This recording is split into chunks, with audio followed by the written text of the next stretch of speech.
Zunächst mal die erste Woche war es angenehm, weil man hatte einfach Freizeit. Aber man hat den Beruf ja auch als Berufung ergriffen und das zusammen musizieren und zusammen singen, das fehlt irgendwann dann schon. Und als ich die ersten Testaufnahmen gemacht habe und in dem leeren Chorsaal stand, das war schon ein sehr eigenartiges Gefühl. Dieser völlig verwaiste Saal mit den zusammengestellten Pulten und die Gewissheit, dass da in nächster Zeit keine Probe stattfinden wird, wie man sie gewohnt ist. Das war schon sehr eigenartig.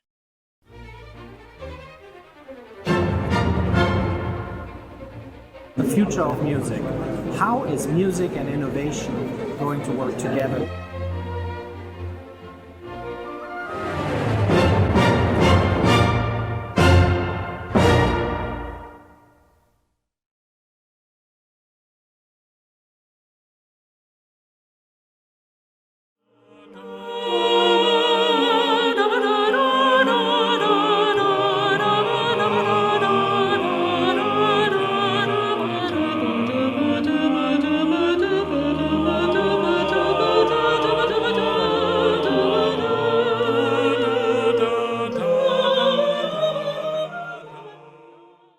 Jetzt halt auch wie viele meiner Kollegen dazu verdammt, untätig zu Hause herumzusitzen, weil ich meinen Beruf im Moment nicht ausüben kann und darf.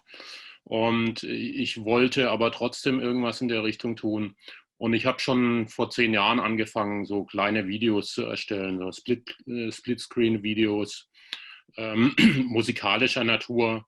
Und hatte das Video eines Kollegen vom Radiosinfonieorchester gesehen, ein Posaunist, der im Sendesaal quasi 4-mal sich selbst dargestellt hat und ein Posaunenquartett gespielt hat. Und das hat mich dazu inspiriert, sowas auch zu machen. Erst wollte ich es alleine machen und dann kam unterwegs die Idee, dass ich irgendwie auch meine Kollegen damit einbeziehen könnte.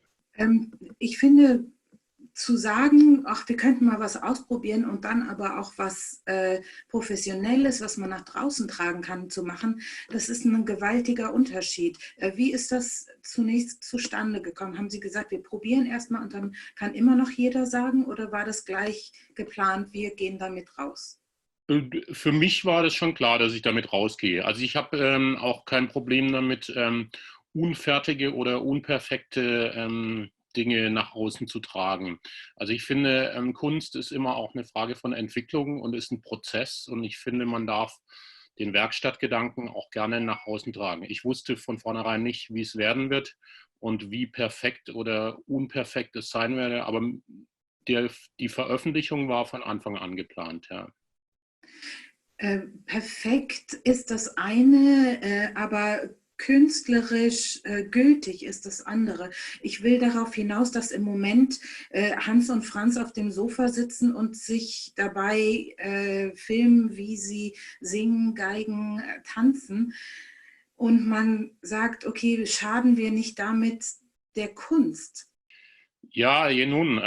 Also im Moment wird man ja quasi zugeschüttet mit solchen Videos. Und klar, mir war schon klar, ich wollte mich von dem, was man sonst so sieht, ein bisschen abheben zumindest. Und habe dann überlegt, was hat man bisher noch nicht gesehen. Und ich wollte in meinem Video tatsächlich auch mich mit dem Thema an sich, mit dem Grund auseinandersetzen, dass wir im Moment nicht zusammen singen dürfen. Und das Spannungsfeld von nicht zusammen singen dürfen und dennoch zusammen singen auch ein bisschen visuell beleuchten.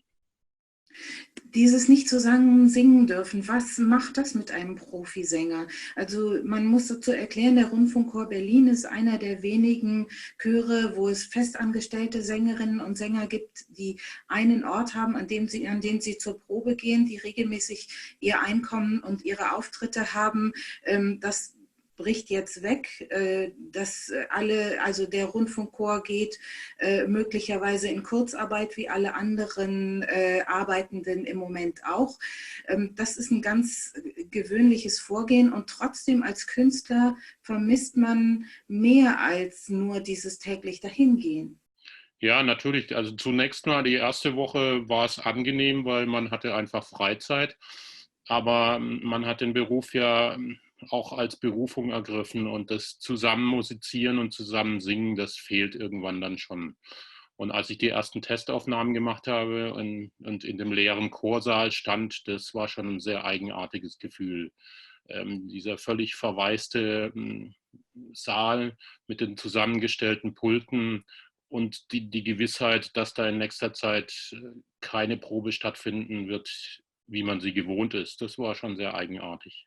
Ist das jetzt belebt durch dieses Videoexperiment? Also hat jede andere Sängerin und jeder andere Sänger das auch so empfunden, dass man zumindest für einen Moment in eine Quasi-Normalität zurückkehrt? Oder war das für alle klar, das ist jetzt eine Kunstsituation, eine Kunst in der Kunst? Na, beides. Das ist schon eine Kunstsituation. Also die 9 Kollegen, die im Video im Helmut-Koch-Saal zu sehen sind, für die war es schon ein schönes Erlebnis, einfach mal wieder dahin zu kommen und tatsächlich auch was zu tun zu haben. Das haben auch alle geäußert. Aber natürlich sind da die Lasten auch ungleich verteilt. Also ich meine, die einzelnen Kollegen arbeiten für wenige Minuten und einer, der in dem Fall ich, hat dann mehrere Tage Arbeit, um das Ganze dann zusammenzufrickeln zu einem Kunstwerk. Was haben Sie genau gemacht? Also es ist nicht ein Chorsatz, der so existiert, sondern Sie haben gesagt, wenn wir schon eine neue Kunstform wählen, dann nehmen wir auch Musik, die eigentlich für Singstimmen sonst nicht gedacht ist. Ja, also ich habe ein Choralvorspiel für Orgel von Johann Sebastian Bach genommen, wo quasi die Form des Choralvorspiels, dann nimmt ja Bach den Text weg und macht daraus ein Instrumentalstück und ich habe dann daraus wiederum ein Chorstück gemacht, allerdings ohne Text. Bewusst auch, also es werden teilweise Tonsilben gesungen, teilweise wird eben auch gesummt und das war für mich ein zentrales Thema, das Boccacusa singen im Chor, was im Moment die einzige Möglichkeit ist, zu singen, ohne in einer stärkeren Form Aerosole zu verbreiten, was ja im Moment eben gerade das No-Go ist, warum wir eben nicht zusammenkommen können und proben. Der künstlerische Leiter Reis Lehners ist auch dabei, habe ich im Video schon gesehen. Und am Ende singen alle mit Maske wirklich. Ja. Dieses sich nicht mehr frei ausdrücken können, ist das auch ein Aspekt, der damit einspielt? Ja, also gerade als Sänger ist man ja quasi ein Instrumentalist, der eben auch Text rüberbringt.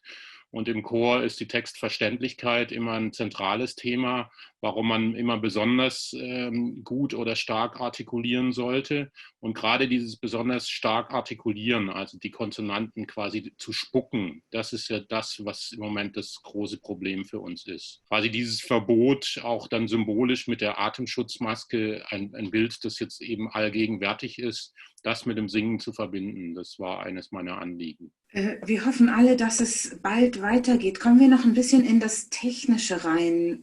Was kann ein zusammengeschnittener Gesang, was zum Beispiel eine CD-Aufnahme nicht kann? Naja, in meinem Stück zum Beispiel habe ich ein Orgelstück umgesetzt und das tatsächlich auch so umgesetzt, dass der Chor sehr lange Phrasen singt, ohne zu atmen. Das geht auf technischem Wege, indem man kleine Schnipsel zusammenschneidet, sehr gut. Das kann man so live nicht so einfach machen. Man könnte das mit einem Chor proben und dann quasi chorisches Atmen einführen. Aber zum Beispiel als Solist so lange Phrasen zu machen, das ist ein Kniff, den man technisch realisieren kann, zum Beispiel. Welche Technik haben Sie gewählt und warum diese? Also was unterscheidet sich einfach auch zum Splitscreen? Also der zweite Teil ist ja quasi ein normales Splitscreen-Video. Der erste Teil unterscheidet sich insofern, dass ich 9 Solisten quasi virtuell in den Probensaal gestellt habe und die ja, wie in einem Science-Fiction-Film ein- und ausbeamen kann. Und zwar immer nur für die Stellen, für die Phrasen, in denen sie wirklich singen. Und das ist so eine Maskierungstechnik im Videoschnittprogramm, in dem man einmal den leeren Saal aufnimmt und dann den jeweiligen Sänger und dann kann man wahlweise immer anstellen, die Menschen dann da ein- und ausblenden im Video. Also wie ein Stopptrick zum Beispiel ist das gewesen oder sind die Leute wirklich überhaupt gar nicht im Saal gewesen? Doch, die sind im Saal gewesen. Also das ist keine Greenscreen-Aufnahme, das wäre schlecht gegangen. Man muss tatsächlich den exakt gleichen Bildausschnitt wählen, der nachher zu sehen ist, auch für die Aufnahmen der einzelnen Sängern. Und die kann man dann übereinander blenden. Mit einem überraschenden und ganz ausgezeichneten Ergebnis. Aber ist das der Chor der Zukunft? Ich hoffe nicht. Aber ich meine, das ist ja immer der Vorwurf gegenüber der Kunst seit jeher, dass Kunst auch künstlich ist. Und das war bewusst für mich gewählt. Eine Darstellung, die jetzt in dieser Notsituation, muss man sagen, einfach einen künstlichen Chor schafft. Und eben nicht nur durch ein Splitscreen-Video, sondern eben auch durch dieses virtuelle Zusammenblenden von Menschen.